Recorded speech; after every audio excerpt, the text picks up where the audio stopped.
Ya Sobat Telur, tak jarang sebuah perselingkuhan membawa sebuah konsekuensi yang harus dibayar mahal.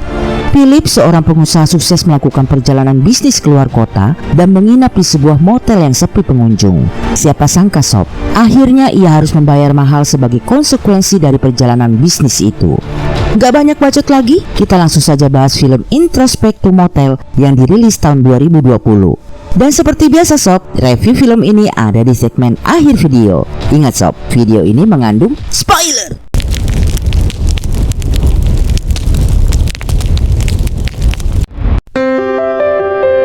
Hari ini adalah perayaan Natal di mana seorang pria pengusaha sukses bernama Philip sedang diajak berkencan makan malam oleh istrinya bernama Susan. Dengan lembut, Philip menolak ajakan Susan dikarenakan di hari Natal itu dia tetap harus menghadiri pertemuan dengan teman bisnisnya di luar kota dan berjanji akan kencan makan malam bersama Susan sepulangnya dari luar kota. Sesampainya di luar kota, Philip menginap di sebuah motel yang sepi pengunjung karena perayaan Natal. Satu-satunya resepsionis yang bertugas malam itu adalah Nina, menyapa Philip dengan akrab bahkan menyempatkan diri bergurau dengan Philip. Rupanya Philip adalah langganan tetap menginap di hotel itu.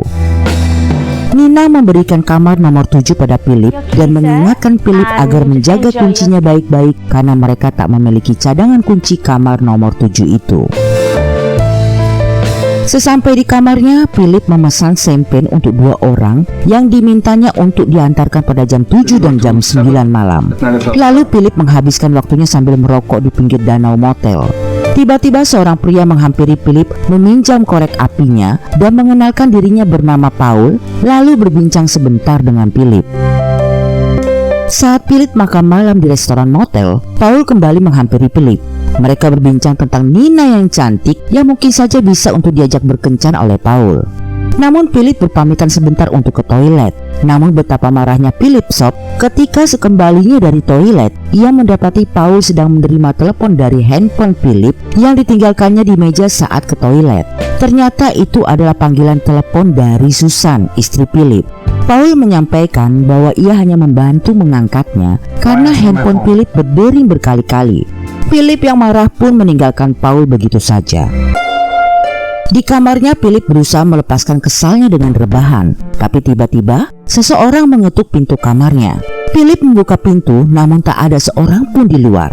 Philip kemudian mengecek sekitarnya, namun saat dia kembali ke kamarnya, ternyata telah ada wanita cantik menunggunya di dalam kamar. Wanita itu adalah Camille, selingkuhan Philip yang telah bersuami. Rupanya sob, Philip bukan akan mengadakan pertemuan bisnis, tetapi memang telah janjian bertemu dengan Camille untuk in the hoy di motel itu yang merupakan tempat biasa mereka bertemu. Saat Philip memberikan bingkisan Natal pada Camille, seseorang mengetuk pintu kamar. Saat Philip membuka pintu, Paul tiba-tiba muncul menyerang Philip dengan alat penyengat listrik. Adegan kemudian langsung beralih ke esokan paginya, di mana Philip telah mendapati dirinya terikat di kursi dengan mulut yang dilakban. Philip meronta berusaha melepaskan diri, namun Paul mengajaknya berbincang yang gak jelas, lalu menumpahkan isi kotak sampah yang ada di kamar itu dan mengecek isinya. Lalu dengan memandang tajam pada Philip, Paul berkata bahwa Paul sangat kecewa karena ternyata Philip tidak menggunakan karet pengaman saat bercumbu dengan istrinya. Philip terhentak sob. Ia tak menyangka Paul ternyata adalah suami dari Camille. Saat Paul membuka lakban di mulutnya, Philip meminta maaf atas perbuatannya. Namun Paul meminta agar Philip memberikan pengakuan atas perbuatannya di media sosial. Jika tidak, Paul mengancam akan mengganggu anak sematawayang Philip yang bernama Chloe. Philip sadar Paul sedang berusaha menjatuhkan harga dirinya dan berusaha mempermalukannya. Philip menawarkan uang yang banyak pada Paul, namun Paul tak membutuhkan uang Philip. Paul tetap menuntut Philip mengakui perbuatannya di media sosial Philip.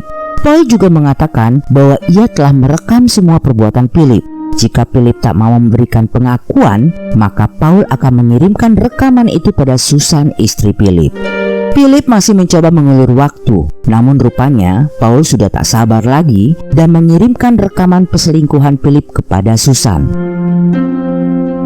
Tak lama seseorang mengetuk pintu kamar. Paul bersiaga di balik pintu untuk menyergap sang tamu. Rupanya sob, itu adalah Nina, sang resepsionis yang akan pulang dari tugasnya dan menyempatkan diri mengecek keadaan Philip tamunya. Namun karena tak ada sahutan, Nina pun meninggalkan kamar Philip. Dengan kecewa, Philip berpikir keras mencari cara melepaskan diri sob. Ia meminta rokok pada Paul dan pura-pura menjatuhkannya. Saat Paul mengambil rokok, secepatnya Philip menghantam Paul dan melepaskan ikatannya, lalu mengancam Paul untuk memberitahu di mana keberadaan Camille. Paul yang ketakutan memberitahu bahwa Camille berada di kamar nomor 12. Philip pun segera menuju kamar nomor 12 dan mendapati Camille yang terikat di kursi. Namun tiba-tiba sob, adegan kemudian langsung beralih menampilkan Philip yang terikat di kursi roda sedang diajak makan malam di restoran motel oleh Susan istrinya dengan Paul yang siap melayani mereka. Ya sob, ternyata Susan mengetahui perselingkuhan Philip. Susan berkata bahwa ia sudah mengetahui perbuatan Philip sejak lama. Philip memohon pada Susan agar mereka dapat menyelesaikan permasalahan itu di rumah dan menyelamatkan keutuhan keluarga mereka. Namun rupanya Susan ingin bermain-main dengan Philip dahulu sob. Dengan dibantu Paul, Susan memaksa Philip makan makanan yang disajikan Paul. Setelah puas, Susan menanyakan apa yang ingin disampaikan Philip pada Susan. Philip menjawab bahwa ia ingin membicarakan soal Chloe anak mereka. Seketika wajah Susan berubah sinis dan menutup wajah Philip dengan serbet. Adegan langsung beralih ke kamar nomor 12 di mana Philip dan Camille telah ditempatkan secara bersamaan oleh Susan. Susan mengatakan pada Camille bahwa ini semua akan berakhir karena Philip telah memilih keluarganya ketimbang Camille. Philip meminta Susan melepaskan Camille dan ternyata sob, dengan patuh Susan melepaskan Camille begitu saja. Philip langsung tertawa senang karena ternyata akhir dari semua ini terasa mudah bagi Philip. Namun Susan berkata bahwa semuanya belum berakhir untuk Philip. Tiba-tiba masuk Paul membawa sebotol minuman dan memakaikan bando bunga di kepala Philip. Lalu Susan berkata bahwa Philip juga akan merasakan bagaimana rasanya jika dirinya juga bercumbu dengan lelaki lain. Susan dan Paul pun bercumbu di depan Philip dengan perasaan bercampur aduk antara marah dan harus menerima penghukuman dari Susan. Philip hanya bisa pasrah sambil memaki-maki Paul lalu tertunduk lesu mengingat kenangan manis keluarganya. Setelah bermain-main dengan itu, Paul pun pergi meninggalkan Philip dan Susan. Rupanya sob, Camille tidak pergi sob. Ia sedang menunggu Paul di luar. Camille meminta maaf pada Paul dan tahu jika Paul telah membayar perbuatannya dengan Susan. Paul dan Camille pun akhirnya berpelukan dan pulang ke rumah. Adegan kemudian kembali beralih pada Susan dan Philip di kamar nomor 12. Philip meminta agar Susan menyudahi semua ini dan mengakui semua kesalahannya. Ia dan Susan diharapkan dapat membangun kembali keluarga mereka. Namun Susan melihat bahwa keluarga yang bahagia tidak mungkin dapat dibangun lagi.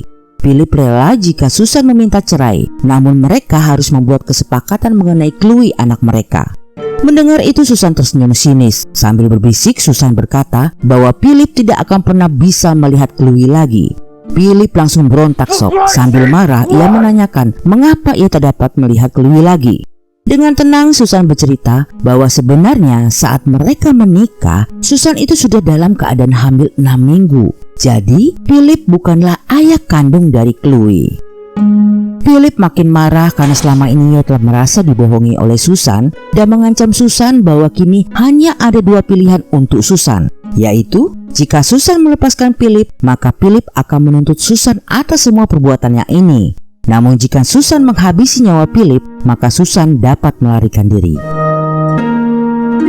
Susan yang mendengar itu pun geram sob. Pilihan pertama tentunya akan menguntungkan bagi Philip. Sedangkan pilihan kedua, jika ia menghabisi nyawa Philip, ia akan jadi buronan dan dipenjara dan akhirnya sama saja, ia tak dapat bersama dengan Chloe. Namun dengan perlahan Susan mendekati Philip lalu berkata pada Philip bahwa sesungguhnya di pikiran Susan telah terlintas pilihan ketiga. Lalu Susan pun tersenyum licik. Adegan kemudian langsung beralih menampilkan kamar nomor 12 dari luar dengan lampu kamar yang padam secara tiba-tiba. Lalu film pun di end. Well sob, Introspektum Motel mengambil tema tentang konsekuensi dari sebuah perselingkuhan yang harus dibayar mahal. Semua kenangan indah seolah terhapus seketika, bahkan dapat menjadikan pihak yang tersakiti menjadi seperti monster. Meski sudah banyak film yang mengambil tema perselingkuhan, tapi film ini memiliki kekuatan cerita yang menarik sob. Meski sebagian besar menghabiskan durasi tayangnya dengan menampilkan Philip yang terikat di kursi, namun dengan adanya plot twist tak terduga dan intensnya dialog-dialog bernada penghinaan secara verbal dan ejekan-ejekan tak senonoh, serta usaha untuk membuat Philip menyesali perbuatannya dan memastikan bahwa Philip tidak akan lolos dari konsekuensi perbuatannya, membuat film ini tak membosankan dan berhasil menjaga keingintahuan Mince akan akhir ceritanya. Film ini juga menyajikan eksekusi akhir cerita yang membiarkan penonton untuk menarik kesimpulan sendiri, di mana cerita ditutup dengan Susan yang tersenyum sinis menyampaikan tentang pilihan ketiga yang terlintas di pikirannya tanpa ada kelanjutannya. Dari semua kekuatan di film ini sob, mengingat film ini banyak menampilkan adegan-adegan dewasa yang benar-benar vulgar dan dialog-dialog makian tak senonoh yang parah, maka Mince sangat tidak menyarankan film ini ditonton oleh sobat yang masih di bawah umur. Dari semua itu sob, akhirnya Mince memberikan bintang 3 dari 5 untuk film ini. Akhir kata, jika sobat adalah penggemar film-film genre horor, misteri atau thriller, berarti tepat sudah sobat mampir ke sini. See you.